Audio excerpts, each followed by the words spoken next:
Mga ate at mga kuya, welcome back to Kuya Puto's channel. I just want to say thank you po to all of our viewers out there na sumusubaybay dito sa series na ginagawa natin about cars, kotse, how to buy, how to lease, my car buying journey, that kind of stuff. Lately po, I've been reading a lot of the comment section and marami po nagtatanong kay Kuya Puto, gumawa ka naman ng video on how to buy used cars. Okay, enough with this lease, enough with this brand new stuff. Used cars naman. How do you buy used cars? So yun ang pag-uusapan natin sa video na to.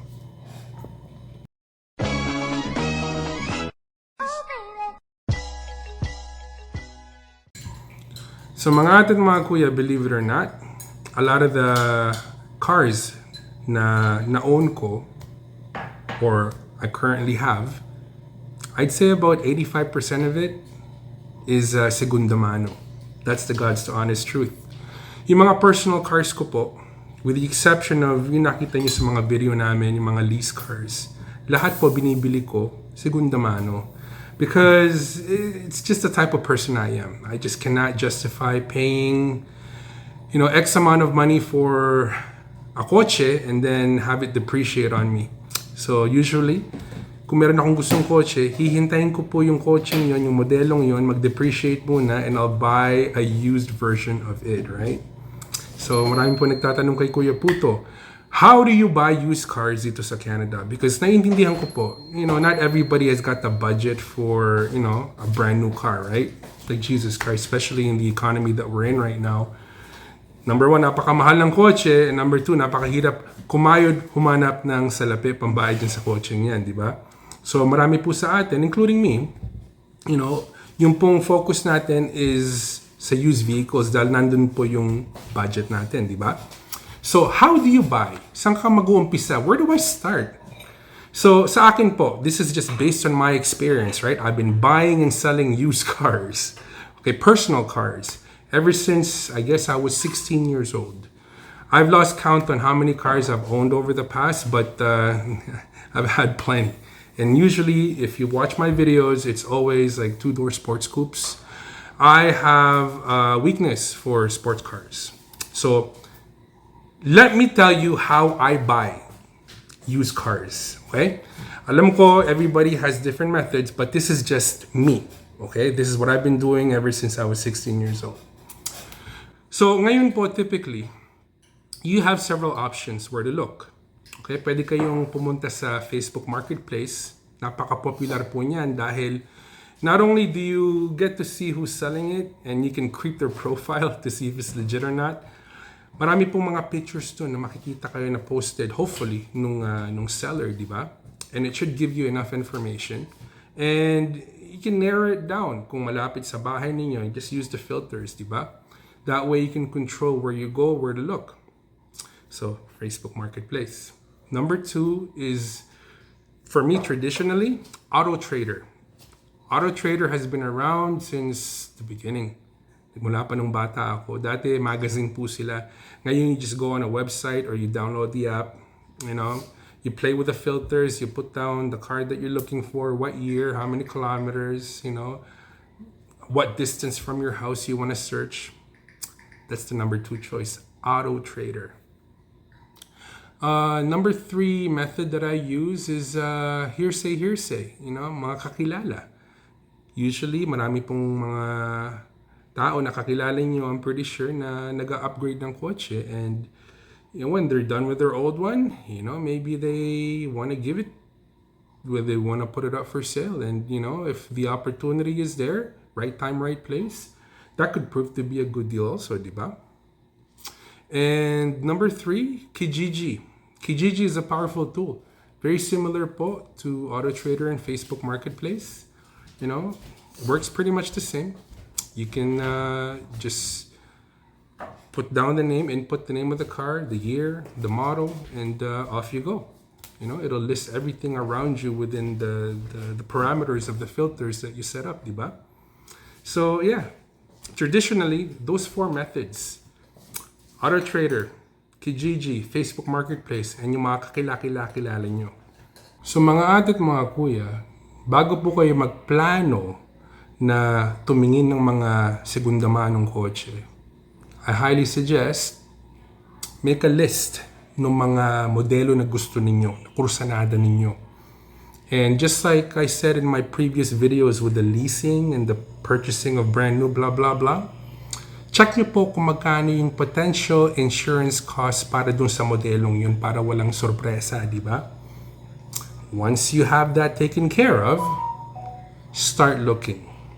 Like I said, Kijiji, Facebook Marketplace, Auto Trader, or yung mga kakilala ninyo. Basta tandaan ninyo, kung bibili kayo ng used car, it can fall into either two categories, a private sale or a dealer sale. Pag private sale, ibig sabihin po nun, parang kayo, bibili kayo ng kotse sa akin, kay Kuya Puto. I'm not a business, I'm just a regular person, right? Ito transaction natin. Kung bibili kayo sa dealer, it's a little bit different, right? So, basically, kailangan niyo po mag-ingat. Dahil sometimes, pag nakakita po kayo ng deal sa used car, lalo na pag private sale or even a dealer sale, it doesn't matter, and it seems too good to be true, more than likely, may storya po yan sa likod. Meron pong baho sa likod yan. Okay? And I also highly suggest, kung wala po kayo masyadong alam sa mga kotse-kotse, bagay-bagay sa kotse-kotse, kaibiganin niyo po ang mekaniko or maghanap po kayo ng kakilala na merong alam para hindi po kayo maloko or maisahan, di ba? Dahil usually, yung mga tao na nagbebenta ng mga used cars, I'm not saying all, but some of them can be very, very shady, right? And the last thing you want is to be taken advantage of. And tandaan ninyo, kung bibili po kayo ng segunda manong kotse and it's in as-is condition, ibig sabihin po nun, you're buying it where at, as is, no more, no less. Tandaan ninyo, pag bibili po kayo ng as-is condition na kotse, lalo na sa private sale, mahirap humabol after nagkabayaran na. Okay? Dahil pag bumili po kayo ng as-is na kotse, ibig sabihin nun, yung responsibilidad para mairehistro yung kotse yan para mamaneho ninyo is on you. Okay? It's not as simple as, oy, eto na yung cheque dun sa kotse, bigay mo sa akin susi, magdadrive na ako. It doesn't work like that in Canada. You have to get that safetied, and you have to get that insured, and you have to get that registered even before you can drive that legally out of your driveway. Otherwise, malaking sakit ng ulo po yan. Ano ibig sabihin ng pinagsasabi nyo, Kuya Puto? So, ganito kasi yan, guys. Pag bumili kayo ng as-is na kotse, kailangan po bago maparehistro yan, is madala po yung kotseng yan sa shop. Para po makita nung shop kung ano yung kailangan nilang palitan, ano yung kailangan nilang i-upgrade. Usually, they look at gulong, brakes, suspension parts, exhaust parts, structural, kung merong kalawang or kung bali yung frame ninyo, things like that. Meron po silang checklist and they have to make sure that the car na binili ninyo na segunda mano na as is, complies with this checklist. And if it doesn't comply, it means it needs to be replaced or repaired para po for the shop to grant you a safety certificate para madala ninyo sa DMV with proof of insurance para mairehistro sa pangalan ninyo so you can start driving it. That's how it works. Sakit ng ulo, di ba? That's why a lot of people na wala pong masyadong alam sa kotse, they prefer to buy from a dealer, CPO, certified pre-owned, which in my honest opinion, it's okay, it's great. Like I said, kung lalo na kung wala po kayong masyadong alam, di ba? Because kung pumunta po kayo sa dealer and yung budget ninyo medyo kataasan, you can afford to buy CPO, certified pre-owned. Usually, typically, yung mga certified pre-owned, it's like yung mga tinatrade in ng mga tao. Katulad po nung tinrade namin na Highlander sa 2023, right? That's gonna be on the dealer lot as a CPO, certified pre-owned. Okay, it might be a little bit more expensive, but usually kung ganong klaseng kotse ang bibili ninyo na used, right? It's as simple, or it can be as simple as you walking into the dealership with financing already taken care of, or with a cash check if you're if you're wealthy. All right, they take your information, you take it for a test drive, okay, and then you give them the check. They take care of everything as far as registration, certification. They'll even put your new plates on, okay? And they'll give you a date. Here's your key. Bye-bye. That's it. Thank you very much. It's that simple. You know, wala po kayong gagawin. Sila po lahat ang gagawa ng kailangang gawin para maimaneho nyo po pa uwi yung kotse legally and insured and everything done for you. Wala na kayong iisipin, right? But that comes at a premium. Okay? Because, you know, everybody gotta eat and dealerships do not work for free. Kung ganun po ang kakayahan ninyo, wonderful. You know, less headaches, right? But karamihan po sa atin, katulad ko din. Okay? Because like I said, 85% of all the cars that I've ever owned, and I've owned lots over the years, ever since I was 16, were all used. Yeah. Because I refuse to pay brand new sticker price for a personal car that I want, and ako mahihit ng depreciation. Usually, I will wait a couple years hanggang ma-depreciate muna yung coaching yun, and I'll find a good used version of the car that I really want. That's just me. Anyways, guys, going back to the topic. So, palagay nyo nakahanap na kayo ng kursunada ninyong kotse, either through Facebook Marketplace, Kijiji, Auto Trader, or meron kayong kakilala. What's the next step, Kuya Puto? So, I'm assuming that you already got an insurance quote, right? So, no, walang sorpresa doon. I would highly recommend na magsama po kayo ng tao na merong alam sa kotse para makita nila, just to give it like an overall look, like a once-over, right? It's better to have somebody that's knowledgeable beside you. Kung wala pong ganun, before na magbayad kayo, ask the seller kung pwede, ischedule natin for a pre-check sa mekaniko. Yeah. Or kung meron kayong kaibigan na mekaniko, if you can, pay him for that day, have him come with you and check the vehicle. Maybe it'll cost you a couple $100 to do that. And some time, right? But palagay nyo na bumibili kayo ng kotse, 10,000, di ba? What's $200, $300, $400 to check the car for potential problems instead of buying it blind, di ba? In the grand scheme of things, parang insurance yun, because pag dinala nyo po sa mekaniko, etong kotseng gusto nyo bilhin na segunda mano, lahat po ng baho ng kotse nyo lalabas. Dahil palagay nyo ng the negotiated price between you and the seller is mababa, maganda. Baka mamaya, pag lumabas yung mga baho sa mechanic shop when they're doing a pre-check, baka yung presyo na pinag-agree ninyo na mababa sa tingin nyo wasn't that good after all. Because marami po nagsasabi, including me, I believe this, right? Looking for a cheap car is usually the expensive way to buy a vehicle. So ayan, harap-harapan na po kayo nung seller, di ba? Huwag kayong masyadong excited. Huwag kayong masyadong atat.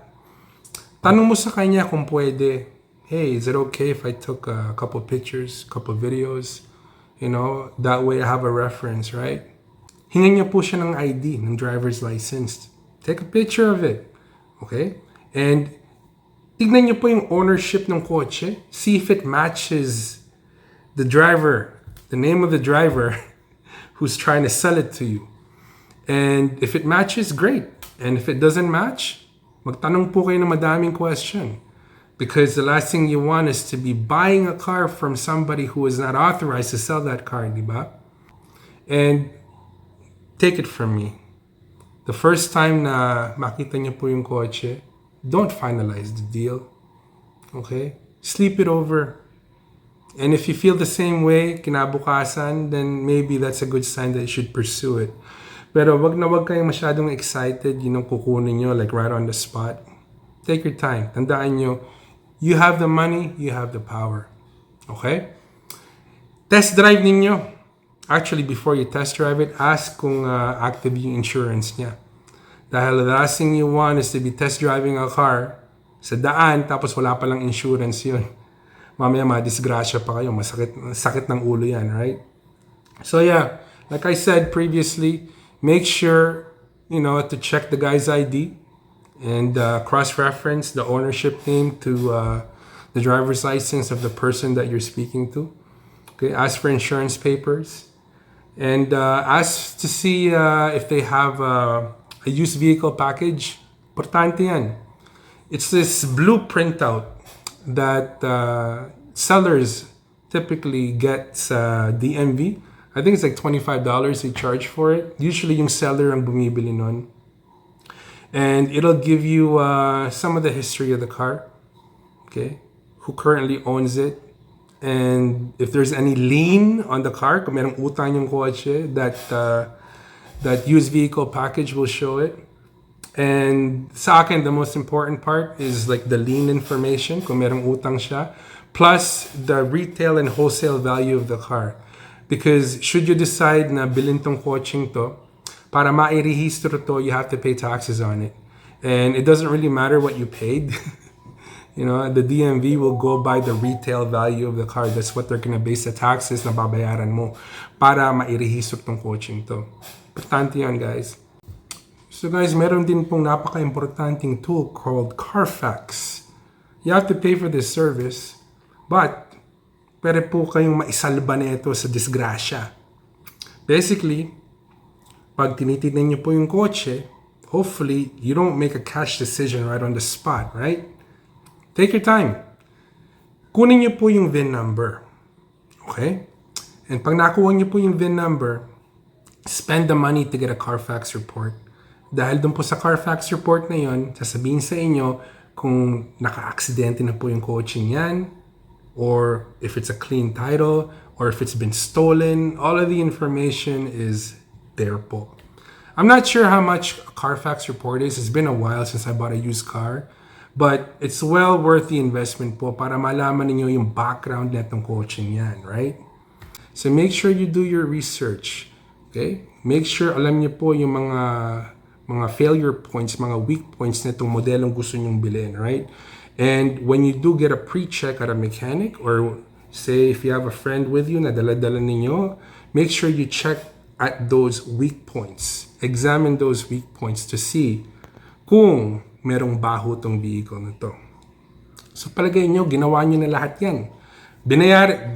Pumayag yung seller, nadalhin sa mekaniko, pumasa sa mekaniko, binigyan kayo ng list kung magkano kailangan ipagawa para makuha tong safety certificate na to so you can register it under your name sa DMV, di ba?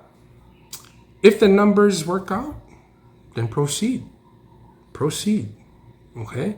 So, bayaran nyo ng cash, or bayaran nyo ng certified check, or take them to your bank or whatever. Okay, whatever arrangements you make. But do not exchange money before alam nyo po kung ano yung mga baho na itong vehicle na to through a mechanic.